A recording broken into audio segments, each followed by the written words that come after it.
Coopération transfrontalière entre le Sénégal et la Mauritanie et pour une meilleure gestion et restauration des écosystèmes dans le delta du fleuve Sénégal, d'importants lots d'équipements ont été offerts aux coopératives de femmes de la rive gauche en appui de la réserve de biosphère transfrontalière du delta du fleuve Sénégal estimée à 40 millions de francs CFA, composée d'outils de transformation de céréales locales, de fruits et légumes, mais aussi servant à des activités de maraîchage. Suivant les explications du colonel Ibrahim Gueye, directeur des parcs nationaux du Sénégal, avec Moussa Ousmane Diagne.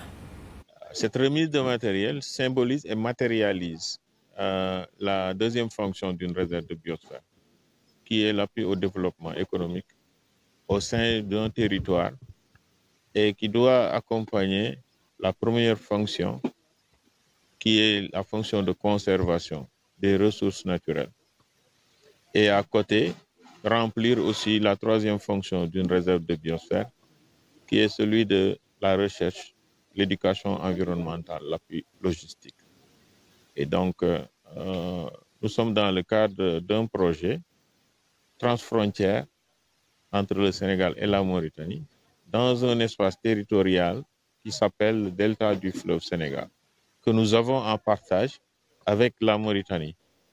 Et l'originalité, dans le cadre de ce deuxième projet, pour une réserve de biosphère créée depuis 2005, c'est que l'appui vient d'un diagnostic.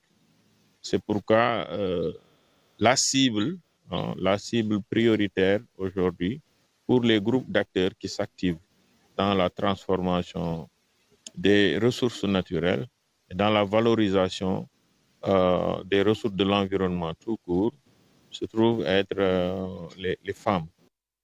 À Ndiarème Limamoulaye, après 11 mois de souffrance, les agents du Fonds d'entretien routier autonome de la commune de Ndiarème Limamoulaye ont tenu un sit-in hier pour dénoncer le retard des paiements des salaires. Ils ont déposé le matériel de nettoiement pour alerter les responsables de cette société sur la précarité de leur situation. Mademba Diallo, coordonnateur de la FERA de Ndiarème et leur porte-parole, il est ici au micro de Cheikh Omar Gueye.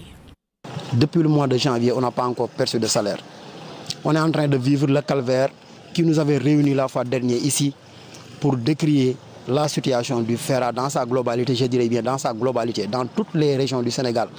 Le FERA existe dans 524, si je ne me trompe pas, communes à travers le Sénégal. C'est beaucoup de monde, des pères et des mères de famille qui sont toujours dans